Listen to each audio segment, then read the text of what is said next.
Owen. Hiya. Hi. Good to see you. So, yeah, I can see from the cap that you're a member of the SS. That's right, yeah. I'm going to say we're members of the 2nd Battle Group who portray the fighting grenadiers of the Leibstandarte Adolf Hitler, the 1st SS Panzer Grenadier Division.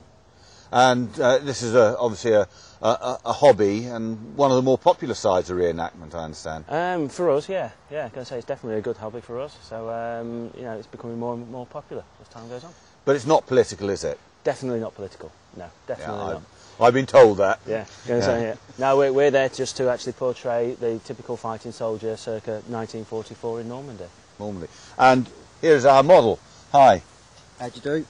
So, what are we going to do? We'll run through some of the basic pieces of equipment that a typical grenadier in Normandy in 1944 would have actually worn, from the uniform through to the equipment. Okay, so what are we going to start with? We'll start off probably at the bottom and work up, which would be with the standard ankle boot. It's brown. It's brown. They came in all different shades of colours. Most of the time they were actually blacked up by the grenadier after he received them from the depot. So, all these pictures of black boots, actually, they started off that colour and ended up black through use, through the guys self-polishing themselves. Yeah. I see. Yeah. And let's have a look at the bottom. They come with typical heel plates, toe plates, and a series of studs. Any particular number of studs? It varied actually. You're going to say it's. I mean, these at the moment have only got sort of 25 studs in here, but they vary from between that up to 42 per boot. And you'll be in trouble for missing a stud. Yes, definitely. Yeah, going to say that actually puts them on the charge for that one. I see. So that's the boots, but I always had the impression that German soldiers wore jack boots. Yeah, I'm going to say it's probably one of the biggest misconceptions that carried on throughout the whole of the war, really, from everyone. They picture the German jack-booted soldier trooping through Europe, where in reality, from late 1941, early 1942, they switched over to the ankle boot.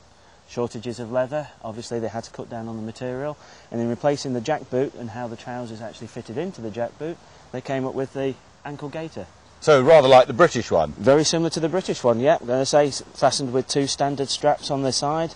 They fitted over the top of the boot once the trousers were actually bloused into there. Basically waterproofing and keeping everything in place. Right, so remarkably similar on both sides? Very similar, yeah, very similar. Okay, now, trousers. I can see you're wearing different kit. That's right. Yeah, we're going to say basically the uniform I'm wearing is what I would have been wearing in the spring and summer of 1944. Basically, straight from the Russian front. This is what I would have worn. Nice, simple field grey trousers, camouflage top. Through rest and refitting in Belgium, after we'd actually been deployed back from Russia, we would have then actually been issued out with a totally different style of kit, the P-dot pattern camouflage. But they still retained this. It was still used throughout the war.